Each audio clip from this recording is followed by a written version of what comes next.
Hello everyone, this is Deepak Singhal. Welcome you all to Live Shilp Academy Crafting Lives. Yes, we do. Dear, this is the third video for the December month covering the third week of current affairs from 18th to 24th of December. I know that the first video is not available on channel. We'll get it uploaded over the channel ASAP. आइए बात करते हैं दोस्तों इस video में second third week of current affairs की दिसंबर month जहां पे हम 18 से 24th ऑफ दिसंबर को करने वाले हैं कवर। बहुत बेहद इंपॉर्टेंट वीडियो रहने वाली है फॉर सीयूटी एस्पिरेंट्स। और सीयूटी एस्पिरेंट्स के लिए बता दूं बेटा, December month is already gone. You have very less time available with you और इस टाइम पर ना आपको अपने डोमेन पर बहुत मेहनत करनी चाहिए। बेटा अगर आप 98% भी ले आते हैं ना बोर्ड्स में तो भी आपको सीयूटी देना है, और अगर आप 45% भी ले आते हैं बोर्ड्स में तो भी आपको सीयूटी ही देना है। And after scoring 45%, if you score above 730 in CUET, so you are going to get Saint Stephen like colleges, Hindu, Kirorimal. But if you are like getting 550, 600 marks, even after scoring 98% in boards, so nobody is going to uh, ask you about your colleges. तो आप बहुत ही below average colleges में जाएंगे। मतलब please, और वो सारे parents जो अपने बच्चों को बहुत ज्यादा एम्फेसाइज कर रहे हैं बोर्ड एग्जामिनेशन के लिए, उनसे भी मेरी एक रिक्वेस्ट है, प्लीज ना कीजिए। क्योंकि बोर्ड एग्जाम का हमें पता है, हमारे टाइम पर हम लोगों ने अच्छे मार्क्स अटेन करे हैं। आप भी एक टॉपर होंगे अपने टाइम पर, बट अब ना टाइम का जो सिनेरियो है आजकल का वो काफी चेंज हो गया है। Means need of the hour अब ये है कि उनको कॉम्पिटिटिव एग्जाम पे आपका ज्यादा फोकस करना है instead of this board exams. तो बोर्ड एग्जाम्स में आप प्लीज ज्यादा समय उनको ना बिताने दीजिए। अगर वो पासिंग मार्क्स भी लेकर आ रहे हैं तो that is well enough. Please, CUT is actually the need of the hour, और बहुत सारे बच्चों को नहीं पता है कैसे प्रिपरेशन करनी है। लास्ट मोमेंट पर क्या होगा, बहुत ज्यादा वो प्रेशराइज होंगे, उसका कोई फायदा नहीं है। तो इसे it is always better to prepare right now. तो विदाउट वेस्टिंग योर टाइम आइए दोस्तों शुरू करते हैं। Very first current is about payment aggregator cross border norms. इसको पढ़ने से पहले हम लोग दो तीन चीजें देख लेते हैं। अगर आप Amazon फ्लिपकार्ट पे शॉपिंग करते हैं तो चीजें आप ऐड टू कार्ट करने के बाद जब चेकआउट के लिए प्रोसीड करते हैं तो you have various options for the payment, right. You have cash on delivery. इसको अगर हम थोड़ा सा हटा दें तो apart from cash on delivery you have debit cards, you have the option of credit cards. और डेबिट कार्ड्स और क्रेडिट कार्ड भी आपको पता है कितने सारे बैंक्स के होते हैं। Apart from that we have the option of net banking, we have the option of unified payments interface. ठीक है, इसके अलावा हमारे पास और भी ऑप्शन होता है, जैसे अगर आपको ईएमआई पर कोई चीज लेनी है तो आप वो भी ले सकते हैं। तो इतने सारे, और आजकल तो वो डिजिटल रुपी भी आ गया जिसको ई रुपी हम कहते हैं। तो ये सारी ऑप्शंस आपकी वेबसाइट पर अवेलेबल करवाना, अगर आप खुद करवाते हैं मतलब हर एक से बात करके, हर बैंक से बात करके, तो आप सामान बेचेंगे या फिर आप पेमेंट सर्विसेज अपने वेबसाइट पर अवेलेबल करवाएंगे। तो उसके लिए आप क्या करते हैं, सारे मर्चेंट जितने भी ऑनलाइन सेलर्स होते हैं तो वो पेमेंट एग्रीगेटर की सर्विसेज बोरो कर लेते हैं। पेमेंट एग्रीगेटर का काम होता है कस्टमर से पेमेंट लेना और मर्चेंट के अकाउंट में वो पेमेंट ट्रांसफर करना। भले ही कस्टमर किसी भी मीन्स, किसी भी तरीके से वो पेमेंट दे रहा हो, वो डेबिट कार्ड यूज कर रहा हो, वो क्रेडिट कार्ड कर रहा हो, वो नेट बैंकिंग यूज कर रहा हो, यूपीआई, ईएमआई, ई रूपी, वो कुछ भी यूज कर रहा हो, बस वो पेमेंट दे दे। और वो पेमेंट कस्टमर से लेकर मर्चेंट्स तक देने की ये जिम्मेदारी होती है पेमेंट एग्रीगेटर्स की। तो I can say payment aggregator एक लिंक है मर्चेंट और कस्टमर के बीच का। तो ये तो हमने बात कर ली विद इन इंडिया। तो ये पेमेंट एग्रीगेटर क्रॉस बॉर्डर क्या है, उसी तरीके से मान के चलो कि कोई इंडिया का मर्चेंट है जिसने सामान बेचा, मान के चलिए ब्रिटेन के किसी कस्टमर को। अब ब्रिटिश इंसान जो है वो तो स्टर्लिंग पाउंड में पेमेंट देगा और हमको चाहिए इंडियन रुपी में। तो स्टर्लिंग पाउंड से पेमेंट लेकर उसको इंडियन रुपी में कन्वर्ट करके आपके अकाउंट में वो पेमेंट ट्रांसफर करने का काम होता है payment aggregator cross border company का, या पेमेंट एग्रीगेटर क्रॉस बॉर्डर जिन कंपनीज के पास लाइसेंस होता है।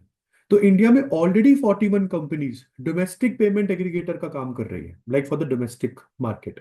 बट इन सभी कंपनीज में से केवल 4 कंपनी को अभी तक आरबीआई ने क्रॉस बॉर्डर लाइसेंस दिए हैं। कौन सी 4 कंपनी आपने देखा होगा? कैश फ्री पेमेंट्स, Amazon पे, बिल डेस्क, एडन इंडिया। इसके अलावा ना एक और आपने शायद देखा होगा, पाइन लैब्स। पाइन लैब्स ने भी अप्लाई किया था बट पाइन लैब्स के पास लाइसेंस अभी नहीं आया, तो इसके पास कोई क्रॉस बॉर्डर लाइसेंस नहीं है। No cross border licence. तो मैं आपको वैसे ही बता रहा हूँ, 41 कंपनीज इंडिया में पेमेंट एग्रीगेटर के रूप में रजिस्टर्ड है, but out of the 41 companies only 4 are able to get the cross border licence. Heading to second news. यहाँ पर आपको वाइस प्रेसिडेंट दिख रहे होंगे, जगदीप धानकर जी। यस, तो इन्होंने भी इनॉग्रेट किया है जियोलॉजिकल सर्वे ऑफ इंडिया का जियो साइंस म्यूजियम। ये जियो साइंस म्यूजियम है ग्वालियर में, एमपी के ग्वालियर में। और कहाँ पर? तो ग्वालियर में एक बिल्डिंग है, विक्टोरिया मार्केट बिल्डिंग, बहुत ही हिस्टोरिक बिल्डिंग है, वहां पर इस जियो साइंस म्यूजियम को इनॉग्रेट किया जगदीप धानकर जी ने। आपको बता दूं, ये जियोलॉजिकल सर्वे ऑफ इंडिया का जियो साइंस म्यूजियम जो है, ये बहुत ही यूनिक आर्टिफैक्ट्स, मिनरल्स, इंडिया से कौन कौन से रॉक्स मिलते हैं, कौन कौन से मिनरल्स मिलते हैं, इसको शोकेस करेगा, जिससे स्टूडेंट्स, रिसर्चर्स, पब्लिक, इन सब में ना बहुत ज्यादा अवेयरनेस फैलेगी कि इंडिया में क्या मिनरल वेल्थ है हमारी, हम लोग इंडिया से क्या क्या चीजें प्रोक्योर करते हैं, और इन फ्यूचर इंडिया में किन किन चीजों का पोटेंशियल है, मतलब हमको इस धरती से क्या मिलता है। तो this is very good geo science museum. Next is about, this is the Sri Lankan president. You know this man is recently, he got elected recently. नाम है इनका अनुरा कुमारा दिसयंके। तो प्रेसिडेंट है श्रीलंका के। तो अभी ना ये प्रेसिडेंट बनने के बाद पहली बार इंडिया आए स्टेट विजिट पर। और जब ये आए तो इंडिया और श्रीलंका दे अडॉप्टेड सम फ्यूचरिस्टिक विजन। तो दोनों कंट्रीज ने मिला, बात करी दोनों कंट्रीज ने कि आइए हम अपना ग्रोथ, कनेक्टिविटी और इसको बढ़ाए। तो दोनों कंट्रीज ने मिलकर economic and technology cooperation agreement sign किया, जिस एग्रीमेंट के अंडर दोनों कंट्रीज का बायलैटरल ट्रेड काफी अच्छा होगा, बायलैटरल ट्रेड इंक्रीज करेंगे। कौन कौन से एरियाज में ये बायलैटरल ट्रेड इंक्रीज होगा? Goods, services, technical barriers, custom procedures, dispute settlement. तो अच्छा है। कुछ श्रीलंका के बारे में भी बात कर लेते हैं। बेटा, श्रीलंका के प्रेसिडेंट, और ये प्रेसिडेंशियल कंट्री है, बट यहाँ पे प्राइम मिनिस्टर भी होते हैं, but prime minister nominal power है इनके पास, मतलब रियल पावर तो प्रेसिडेंट के पास ही होती है श्रीलंका की। हालांकि इंडिया में सिनेरियो बिल्कुल अलग है। इंडिया में रियल पावर प्राइम मिनिस्टर के पास होती है, नॉमिनल पावर प्रेसिडेंट के पास। नॉमिनल का मतलब होता है नाम मात्र की पावर। तो प्राइम मिनिस्टर जो है श्रीलंका की, वो एक मैडम है, हरिनी अमारा सुरैया। और बहुत सालों के बाद यहाँ पे प्राइम मिनिस्टर एक विमेन बनी। हरिनी अमारा सुरैया से पहले प्राइम मिनिस्टर जो विमेन थी श्रीलंका की, उनका नाम था श्री मावो बंदरा नाइके। और श्री मावो बंदरा नाइके पूरे वर्ल्ड की पहली फीमेल प्राइम मिनिस्टर थी, like female prime minister in the world, पहली बार बनी थी। श्रीलंका की दो कैपिटल्स हैं, लेजिस्लेटिव अलग है, एग्जीक्यूटिव और जुडिशियल अलग है। तो लेजिस्लेटिव कैपिटल है श्री जयवर्धने पुराकोटे, और एग्जीक्यूटिव और जुडिशियल कैपिटल है दोस्तों कोलंबो। करेंसी है श्रीलंका की श्रीलंकन रुपी। इसके बाद आगे बात करते हैं। ये मैडम जो आपको दिख रही है, this her name is Patricia मुखी। तो अभी इंडिया में ना, इंडिया इंटरनेशनल सेंटर में साहस अवार्ड्स सेरेमनी हुई, साहस अवार्ड सेरेमनी। और यहाँ पे ना बहुत सारे लोगों को, बहुत सारी विमेन को, जिनको यहाँ पे पीस बिल्डर्स कहा गया है, उनको ऑनर दिया गया। तो इन पीस बिल्डर्स को क्यों ऑनर दिया गया? For their exceptional work with women in areas of prolonged conflicts. तो इन्होंने बहुत सारी विमेन्स के साथ रहकर जो मतलब काबिल तारीफ काम किया है, खास करके उन रीजन्स जो काफी लंबे समय से कॉन्फ्लिक्टेड रीजन है, वहां पर शांति नहीं है, खास करके साउथ एशिया की बात कर रहे हैं। तो ये अवार्ड सेरेमनी जो है, इसको ऑर्गेनाइज किसने किया? तो ऑर्गेनाइज किया विस्कॉम्प ने। विस्कॉम्प एक इनिशिएटिव है, एक फाउंडेशन का। फाउंडेशन का नाम है Foundation for Universal Responsibility of His Holiness the Dalai Lama. तो इस ऑर्गेनाइजेशन का इनिशिएटिव है विस्कॉम्प। और विस्कॉम्प ने ये award ceremony India International Centre New Delhi में ऑर्गेनाइज करी। विस्कॉम्प का फुल फॉर्म है Women in Security, Conflict Management and Peace. आइए बात करते हैं किस किस को क्या अवार्ड मिला। तो पैट्रिशिया मुखीम, लक्ष्मी छेत्री, दीपा पवार, उमर हाफिज, इन सबको अवार्ड मिला। They were the 4 out of 10 peace builders जिनको ऑनर दिया गया इस सेरेमनी में। तो ये कुछ चार बहुत इंपॉर्टेंट है। इसके बाद I have some 3 current over this slide. जैसे पहला तो आपको दिख रहा होगा, प्रीति लोबाना नाम है मैडम का। और Preeti Lobana, she is the new country manager and vice president of Google India. तो ये गूगल इंडिया की नई कंट्री मैनेजर और वाइस प्रेसिडेंट है इंडिया के लिए। इससे पहले संजय गुप्ता जी थे, तो she has like succeeded Sanjay Gupta. 18 दिसंबर को हम 2 दिन बनाते हैं, एक तो अक्रॉस द वर्ल्ड, और एक दिन है जो केवल इंडिया में सेलिब्रेट किया जाता है। तो across the world we celebrate International Migrants Day, and in India we celebrate Minorities Rights Day. इसके बाद आपको यहाँ पर यूनियन मिनिस्टर दिख दिएंगे। यूनियन मिनिस्टर, स्पोर्ट्स मिनिस्टर है ये हमारे, मनसुख मांडविया नाम है इनका। तो he is the union minister of youth affairs and sports. और इन्होंने अभी न्यू दिल्ली में एक फिट इंडिया साइकिलिंग मूवमेंट इन्होंने फ्लैग ऑफ किया, तो ये साइकिलिंग करते हुए भी दिखे। तो ये फिट इंडिया साइकिलिंग मूवमेंट इन्होंने मेजर ध्यानचंद नेशनल स्टेडियम से शुरू शुरू किया। और आपको बता दूं, इनके साथ इंडिया, पूरे इंडिया भर के 1000 लोकेशंस पर फिट इंडिया साइकिलिंग मूवमेंट शुरू हुआ। तो ये फिट इंडिया साइकिलिंग मूवमेंट का एम क्या है? एम है इसका फिटनेस को प्रमोट करना, पोल्यूशन से कॉम्बैट करना, और एक बहुत ही हेल्दी और एक डेवलप्ड नेशन इस देश को बनाना। तो इस फिट इंडिया साइकिलिंग मूवमेंट का एम है, और एम क्या है कि एटलीस्ट आपको एक हफ्ते में 1 घंटा तो साइकिलिंग करनी चाहिए। ये cycling, fit India cycling movement को कई सारी ऑर्गेनाइजेशंस ने मिलकर ऑर्गेनाइज किया, जैसे cycling federation of India, my Bharat initiative, sports authority of India, Khelo India centres, और district administrations across the nation. जहां जहां पर भी ये मूवमेंट स्टार्ट हुआ, वहां के डिस्ट्रिक्ट एडमिनिस्ट्रेशन। इसके बाद बेटा देहरादून में इस बार 10th वर्ल्ड आयुर्वेदा कांग्रेस हुआ। 10th वर्ल्ड आयुर्वेदा कांग्रेस और आरोग्य एक्सपो, ये दोनों चीजें इनॉग्रेट हुई एक ही दिन देहरादून में, एक ही जगह। तो आपको बता दूं, वर्ल्ड आयुर्वेदा कांग्रेस और आरोग्य एक्सपो जो है, ये बहुत ही इंपॉर्टेंट इवेंट रहा आयुर्वेद और डिजिटल हेल्थ को प्रमोट करने के लिए। इस इवेंट को ऑर्गेनाइज किया वर्ल्ड आयुर्वेद फाउंडेशन ने, जो कि इनिशिएटिव है विजनाना भारती जी का। और इस पूरे वर्ल्ड आयुर्वेदा कांग्रेस में आपको उत्तराखंड के चीफ मिनिस्टर पुष्कर सिंह धामी तो दिखे ही बैठे हुए। इसके अलावा पूरी इंडिया से 5500 delegates, 350 international delegates from 54 countries, वो भी इस इवेंट में आए। ये इवेंट 4 दिन तक चला। और इस पूरे इवेंट में क्या क्या चीजें हुई तो मैं बता दूं, 150 से ज्यादा तो साइंटिफिक सेशंस हुए, 13 एसोसिएट इवेंट्स, कुछ प्लेनरी सेशंस और कुछ टेक्निकल सेशंस के साथ पैनल डिस्कशन। इस वर्ल्ड आयुर्वेदा कांग्रेस का थीम क्या था इस बार का? Digital health and Ayurveda perspective. Next important current बेटा, रशिया। ये शायद आप लोगों ने कहीं पर इंस्टाग्राम पर देखा होगा, जो रशिया है वो बहुत ही जल्द वीजा फ्री एंट्रीज इंडियंस को देने वाला है। एंड ये भी मैं आपको बता दूं, स्टार्टिंग हो सकता है वीजा फ्री एंट्री का फ्रॉम 2025। अभी तक इंडिया को 62 कंट्रीज वीजा फ्री, इंडियंस को 62 कंट्रीज वीजा फ्री एंट्री देती है। और अगर रशिया भी दे दे तो बहुत ही अच्छा हो जाएगा फिर तो हमारे लिए। आपको बता दूं, 2023 के कंपैरिजन में 2024 के फर्स्ट हाफ में 28,500 इंडियन टूरिस्ट अभी तक मॉस्को होकर आ चुके हैं। मतलब ये अपने आप में एक बहुत बड़ी फिगर है। क्यों मैंने बोला 2024 के फर्स्ट हाफ में? एंड व्हेन आई से हाफ वन, H1, इसका मतलब है अप्रैल। अप्रैल से शुरू हो गया ये ईयर, तो अप्रैल, मई, जून, जुलाई। तो अप्रैल, मई, जून, जुलाई, अगस्त, सितंबर, तो अप्रैल से सितंबर तक की बात हो रही है।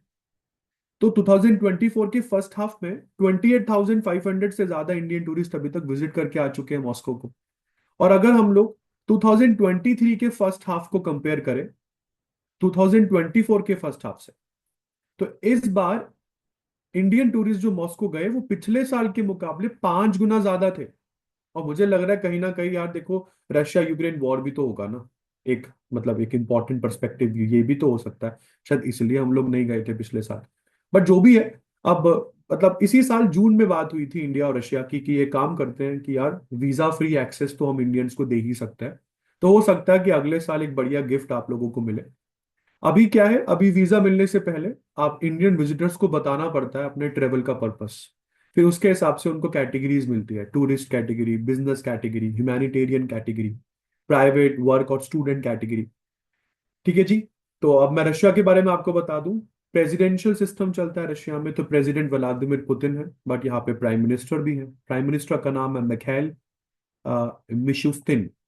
मिखाइल मिशुस्तिन प्राइम मिनिस्टर है रशिया के। कैपिटल है मॉस्को, और रूबल है करेंसी का नाम। इसके बाद बेटा आगे चलते हैं। एक संस्था है UNCCD, जिसका नाम है United Nations Convention to Combat Desertification. इस संस्था को क्यों बनाया गया था? ताकि वो सारे एरियाज जहां पे अभी हरियाली है, वो सारी एरियाज क्लाइमेट चेंज की वजह से, एंथ्रोपोजेनिक फैक्टर्स की वजह से, कल को ऐसा ना हो, एंथ्रोपोजेनिक मतलब ह्यूमन फैक्टर्स की वजह से कल को ऐसा ना हो कि वो सारे एरियाज डेजर्ट में कन्वर्ट हो जाए। और डेजर्ट में कन्वर्ट हो जाएंगे तो ये तो हमारे लिए बड़ा नुकसान हो जाएगा, जैसे कि आप इमेज में देख पा रहे हैं मेरे ठीक पीछे। तो हर साल UNCCD एक कॉन्फ्रेंस करता है। तो इस बार UNCCD का 16th कॉन्फ्रेंस सऊदी अरेबिया की कैपिटल रियाद में हुआ।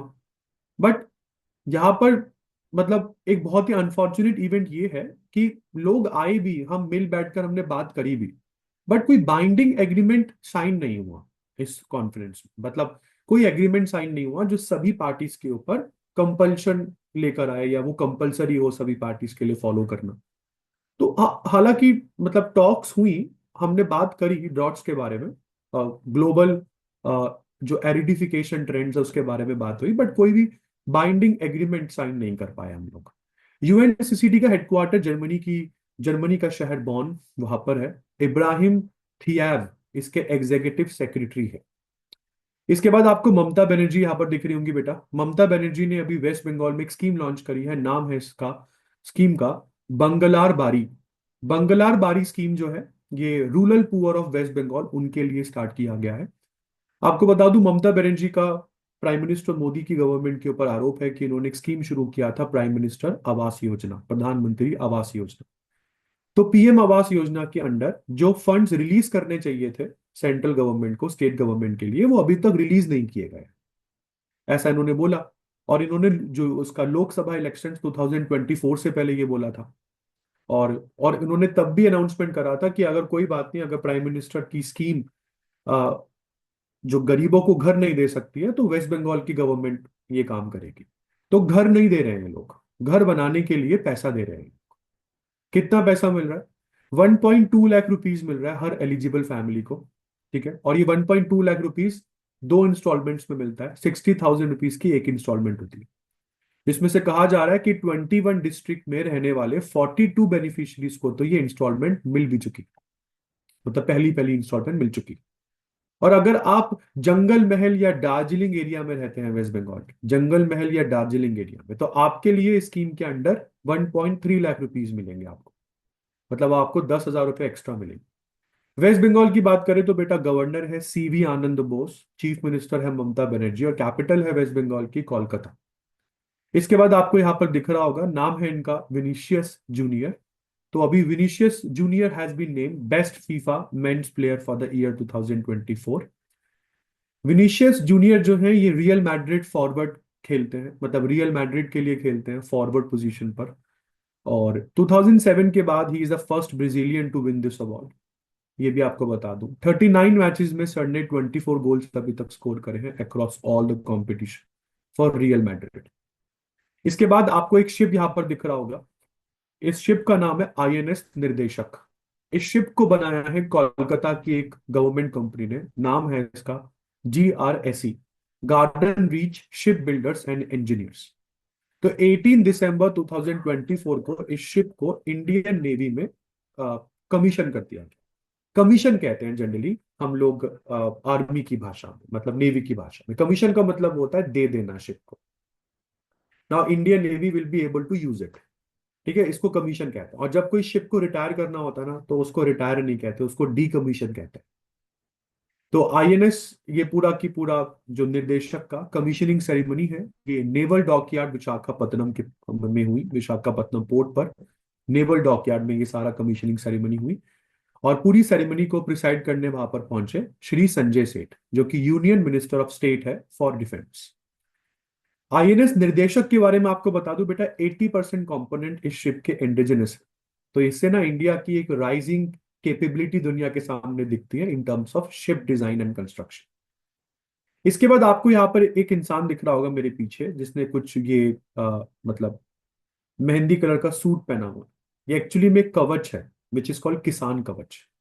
इस किसान कवच को बनाया गया है, ये भी मैं आपको बता दूं, department of biotechnology and brick in stem Bangalore, दोनों ने मिलकर। ये किसान कवच एक एंटी पेस्टिसाइड सूट है, जो कि फार्मर्स को प्रोटेक्ट करेगा, फार्म लेबर्स को प्रोटेक्ट करेगा हार्मफुल पेस्टिसाइड से, हार्मफुल पेस्टिसाइड के एक्सपोजर से। तो जैसे ही कोई पेस्टिसाइड इस सूट के कांटेक्ट में आएगा ना, केमिकली वो पेस्टिसाइड जो है वो ब्रेक डाउन हो जाए, ताकि आपकी स्किन उसको जल्दी से एब्जॉर्ब ना कर सके। अब मैं आपको बता देता हूँ ये किसान कवच कौन से फैब्रिक से बना हुआ है। It has been made from Oxyme fabric.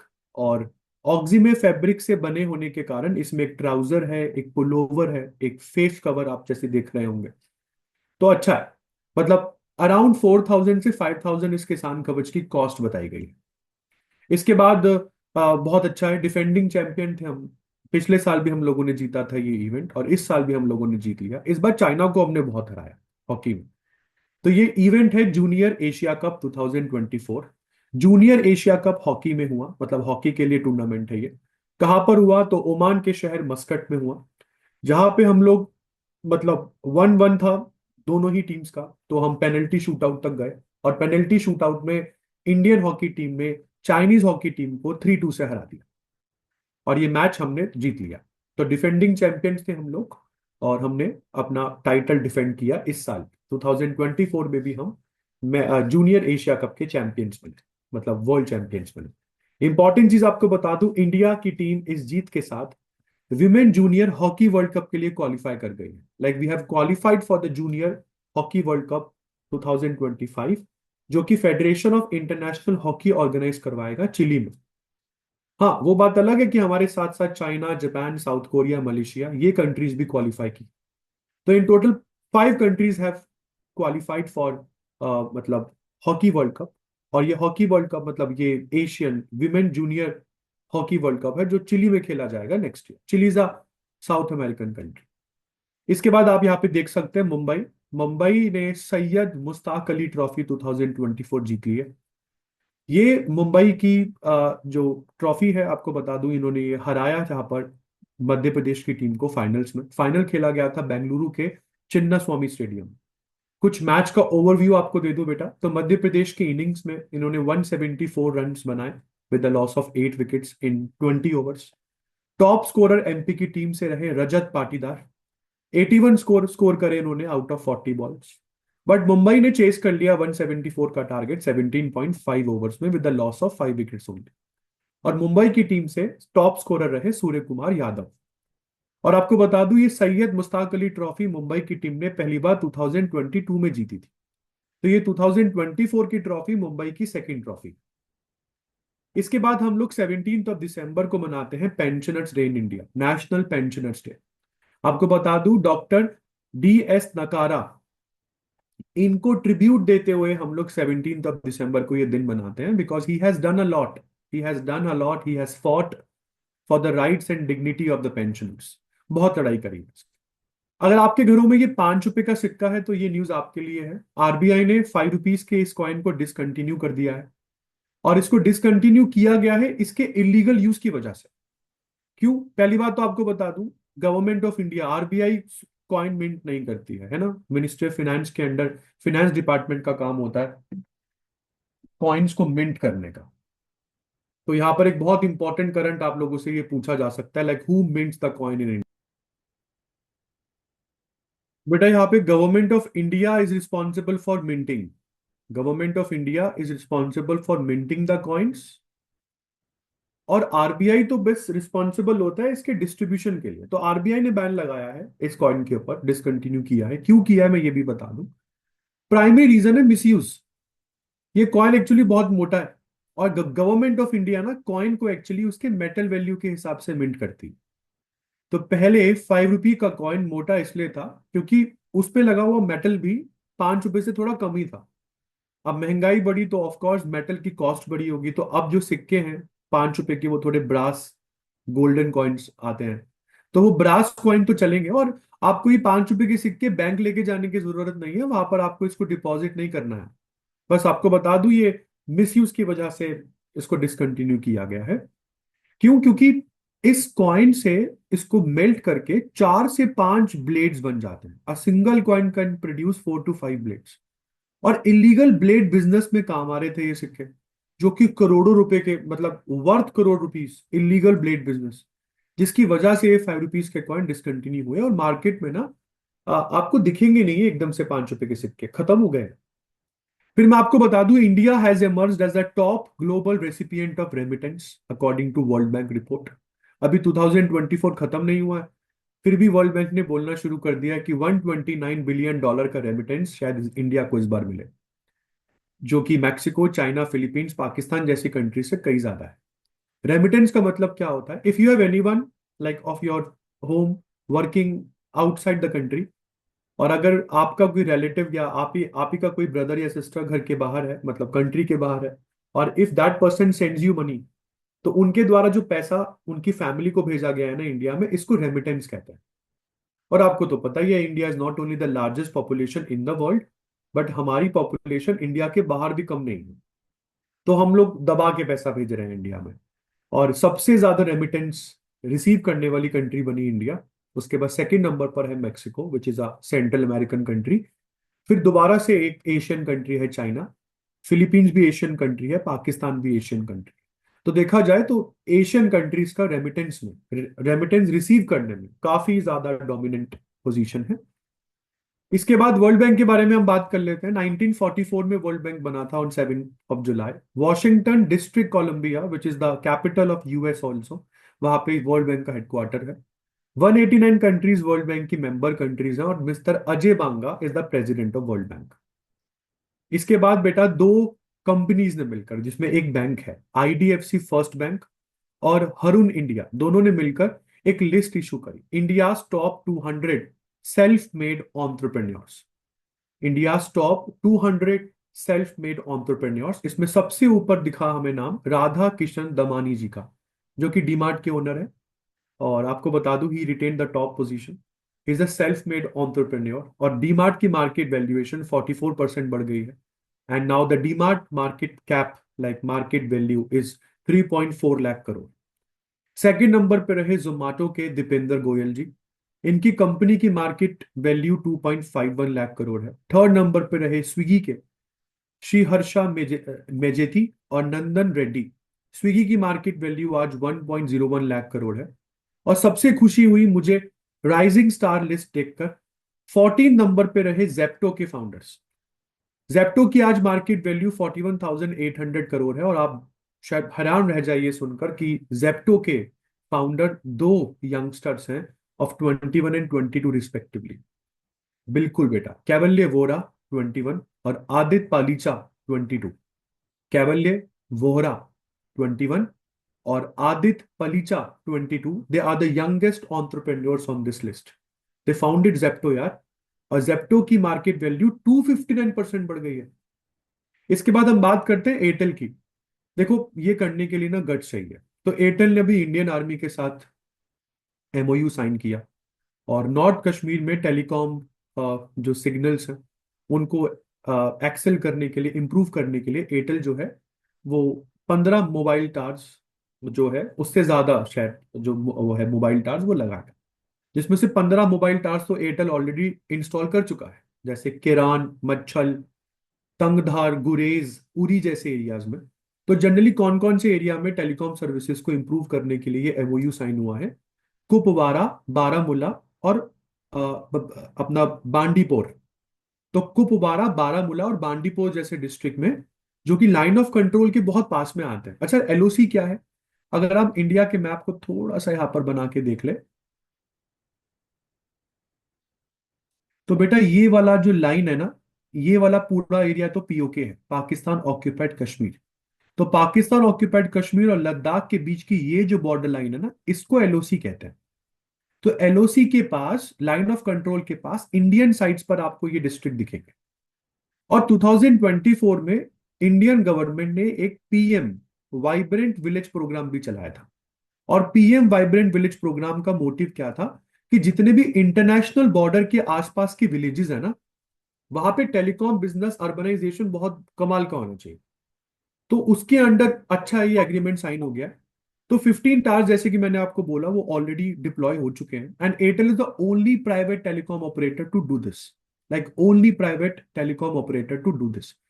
जियो नहीं कर रहा है, वोडाफोन नहीं कर रहा है, ठीक है, मतलब वोडाफोन आइडिया नहीं कर रहे हैं, ठीक है, यहाँ तक कि बीएसएनएल, ऑफ कोर्स उनके पास तो क्या टेक्नोलॉजी की बहुत कमी है।